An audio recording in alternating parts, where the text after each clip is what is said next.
Legacy by JGrizzle.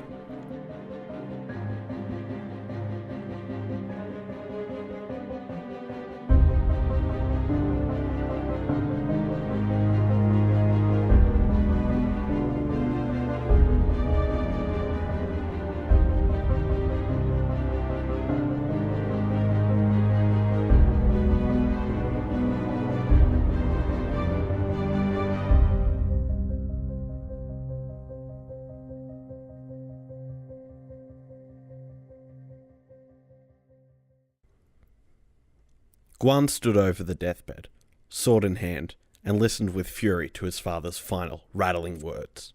"Disappointed," the king gasped. Then his arm dropped with his last breath.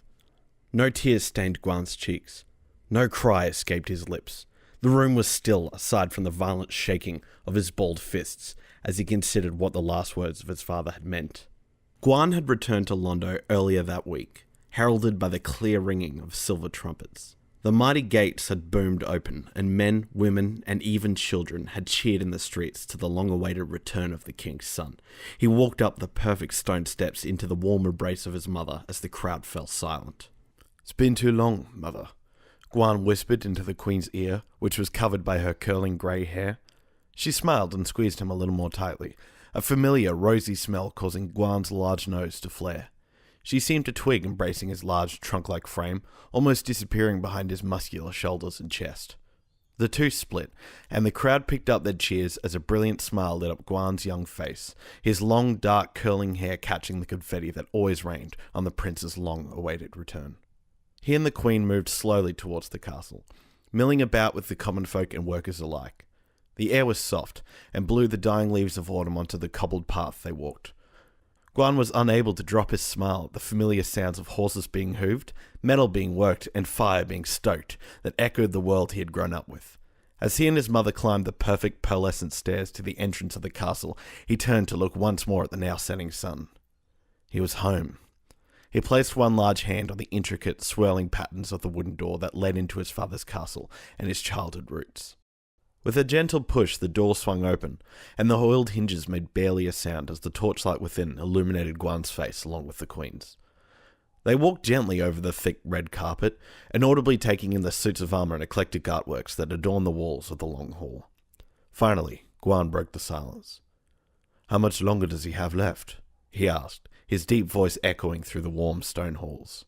"Guan, must we focus on such dark things so immediately?" his mother chided. "You have yet to lay eyes on him, and already you want to know when death will take him." Her old voice hid no malice, only a weariness that suggested she had had little else to think on for the past few weeks. "Forgive me, I only wish to know if my time here will be short," he replied. "The siege on Lenora goes well, but I fear the men may lose heart without me." The queen stopped in her tracks at her son's words, a quizzical look the only reflection for his thoughts. "Guan, when your father leaves us, you must take his place. There's no kingdom without a king." "I know, mother, but you're still here," Guan replied, a small hint of fear in his words. "Guan, my time grows short too. Even as the Yarrat River flows, I will, inevitably, fade away." "Now you're speaking of darkness. Darkness that will take years to come." He touched his mother's shoulder gently. "Even so, it shall, and the kingdom will not benefit from an aging queen such as myself running it. They need you, Guan, to take up your father's rule. They need you to rule so that prosperity and joy will continue to flood the streets." "But I'm not ready," the prince said gently, his dark eyes holding a fear for the future he was unprepared to face. His mother gave him a warm smile and squeezed his hand, indicating she had made up her mind. Guan decided to leave it for later. They entered his father's chamber. Torches flickered quietly, and the scent of lilies clung to the air. Guan's father lay in the bed, his face a pale reflection of what it once was. Shadows danced on the wall with more energy than the king's slowly heaving chest, and as Guan approached the bed, his large silhouette engulfed the old king's frail body. He stood there for a time, studying the peaceful look on his father's face that came with sleep, though Guan could not help but think he saw a flicker of worry on his father's passive face. Dismissing it as his imagination, he turned back to his mother. He tried to speak, but his words were swallowed by a sadness springing from his heart. Tears began to slide down his cheek, and he lifted a hand to wipe them away. His mother took him again in her warm embrace, holding him tight while he let his sorrow and anger out on her shoulder. "He can't die, he can't..." He tried again. After more sobbing, he took a deep breath and released his mother. She looked up sympathetically into his eyes. "All will be well, Guan. He has lived a long and mighty life, and his passing will be peaceful, and he would not want you to be afraid." A hint of the tone she used to comfort him as a child, following one of his many injuries, touched her voice. "I know," he said, finally managing to force the deep voice out of his mouth. He's always been there for me, always known what to say and what to do. Without him, I don't know what to do." "No one knows the future," the Queen said. "Even those old hags on the streets who would have you sell them the shirt off your back can't tell you what is to come," she said, smiling as Guan's mouth twitched.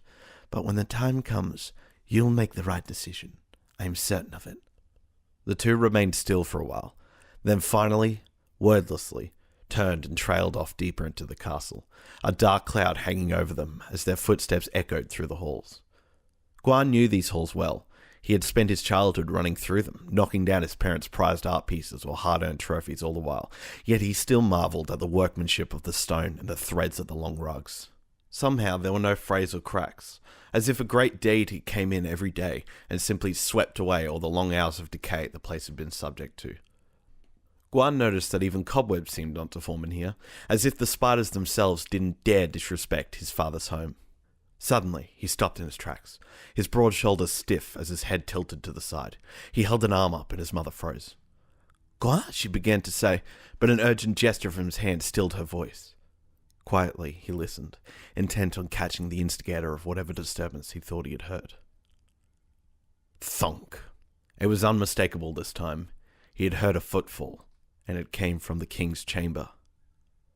His father's chamber. He turned on the spot and, without waiting for his mother, bolted towards the flickering light of the room he had left moments ago. He burst through the wooden doors, leaving it splintered in his wake. Before him a man stood, face covered by the same black cloth that wove tightly around his body. He held a curved sword over his father's defenseless form, raising it to strike. Guan let out a blood-curdling scream and ran straight towards his father's would-be killer. The assassin wasted no time in sheathing his sword as he leapt out the window. Guan steered his large frame to the balcony edge and saw the assassin climbing down the ramparts swiftly. Without a second of hesitation, Guan followed suit. He was slower, with a wide figure and large hands not built for nimble climbing, but still managed to keep the assassin in sight under the cold, full moon. The assassin slipped gracefully through a window back into the castle. He must be hoping to lose me in there, perhaps trying to reach my father again.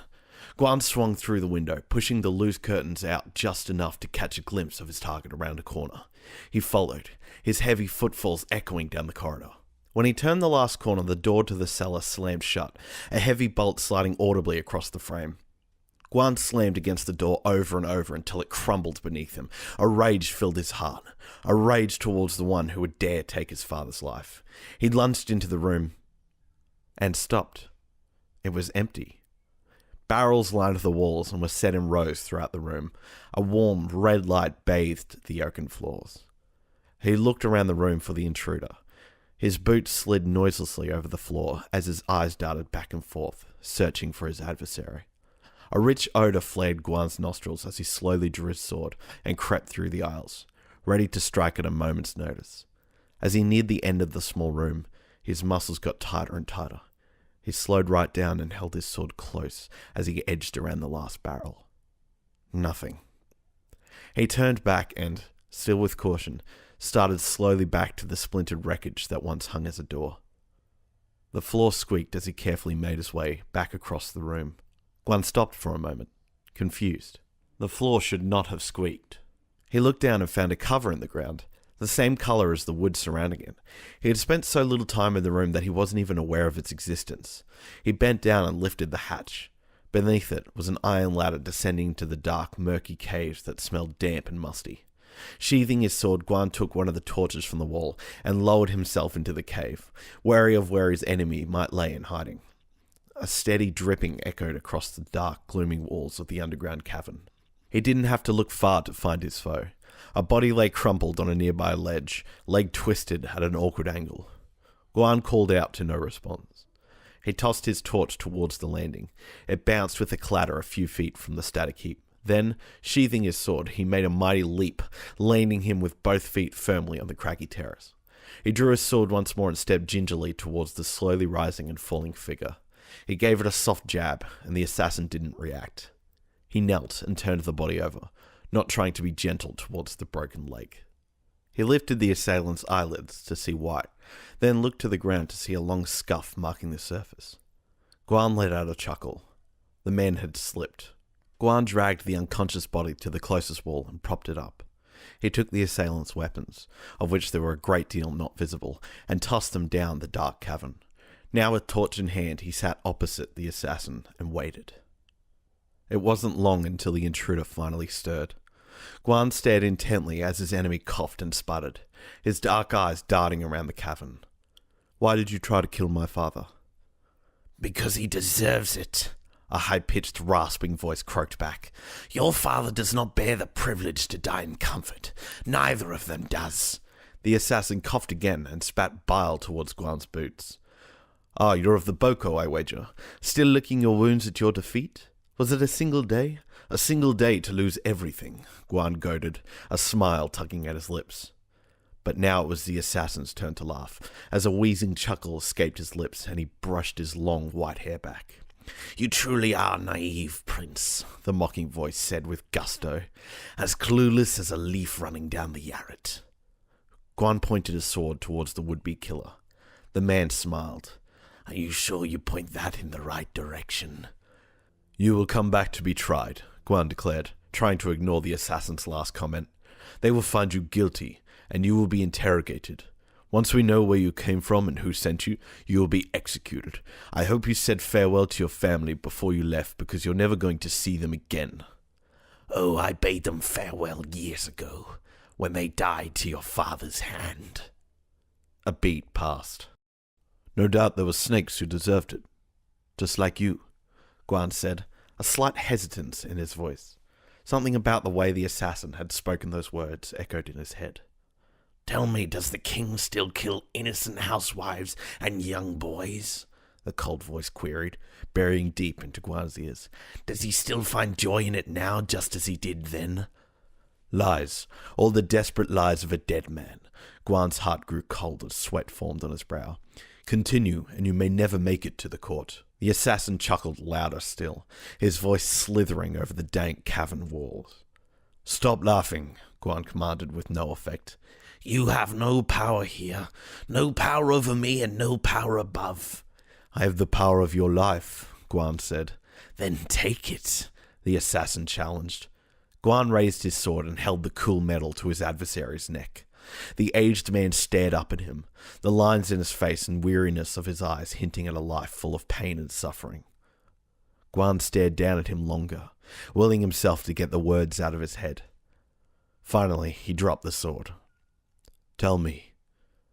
He stood now over his father's dead body, fury welling up in his heart. He heard silent footfalls behind him suddenly halt. He turned his large frame to stare down at his mother. "Is it true?" His deep voice steady and purposeful.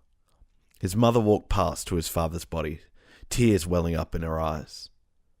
"Mother, is it true?" "Is what true?" She turned to him. Her unkempt hair draped chaotically over her face. "That we're not of noble blood? That you've lied to me my entire life? That he pointed his sword to his father, built all this," he gestured around, "through deceit and slaughter?" "What are you saying, Guan?" she replied. "Your father's dead and you think now is the time to tell a cruel joke?" "Now is the time for truth," he declared. "So tell me." He raised his sword to her. "Guan, Tell me!" he screamed, desperate for answers. His mother swallowed and looked hesitantly from the sword to his dark eyes. "Yes," she said, her back slowly straightening. "Yes, it is true." Guan stared at her fiercely, a single tear running down his cheek. "Why?" "Why?" she repeated. "Because we deserved it. We were born in squalor and saw the mistreatment that even the most common peasant was capable of. So we chose differently. We knew that if we had the gold, we could build something, so we did. It was small at first, but your father made sure to leave no witnesses behind from the start. And after a while, finally we could eat hot food. Then we could sleep in real beds. And now, she said, her voice growing larger and larger, we have all this. She gestured around as Guan had earlier. What does it matter that we killed a few people? Maybe even a few hundred. They're gone now, and time continues to turn. Only a cynical person would call what these people had lives, and we knew different. We brought harmony to that chaos. Now no one in our kingdom will live the way we once lived. She straightened her shoulders. You have no idea. No idea what we went through. The things we had to do to give you and all of them the life of flourish you now squalor. You think anyone out there, anyone at all, could have achieved what we built? We earned this, she said, a spark dancing through her old greying eyes. Now as your father has breathed his last, you stand over him with that tool of war as if to turn it on your own family? Family? I would die 1,000 deaths before I ever ruled like him, Guan muttered. You know the last thing he said to me? He pointed his sword to his father. Disappointed. I told him what I had discovered, and he said he was disappointed because his voice broke. Because I won't follow in his footsteps. He pointed the sword back to his mother. And I won't follow yours. Everything we did for you. We did for them. We did for the future. His mother spat defiantly. No, Guan responded calmly. You did it for you. She looked at him boldly. Maybe, but if I could turn back the wheel of time, I'd do it again. I don't doubt it. His heart burned, but he knew what he had to do. But when a forest grows too wild, a purging fire is inevitable and natural. I won't leave, she spat, rearing her long neck up at him. This is our kingdom. My kingdom! You can run screaming to the peasants about how your own father and mother built it on a rock of lies, and all you'd be doing is creating chaos. The people need this. They need the order your father brought. If you kill me, you destroy it. You said it yourself, you're not going to do it, so your only choice here, son, is to leave me in peace and never speak of this again. Go join your friends on the battlefield and continue to restore order to my Londo. Guan looked down on her, a vile creature only now showing its true heart. Sword still outstretched, he glanced towards the window he had leapt from only hours ago. It's time to let old things die, Guan whispered. You don't deserve your future. You don't deserve any future. The last words the assassin had spoken echoed in the prince's mind. Let the past die. Kill it if you must. That's the only way the future can come. That night, a shrill scream echoed through the grand halls. When the guards arrived, they saw their king and queen lying dead on the floor, both face down in a pool of blood. The prince arrived shortly after, barely able to hold back his tears when seeing the work of the nameless assassin who had so cruelly taken their lives. Beneath them, in the foundation of the castle, sat a bloody corpse, which would remain until the very bones themselves became part of the kingdom. End.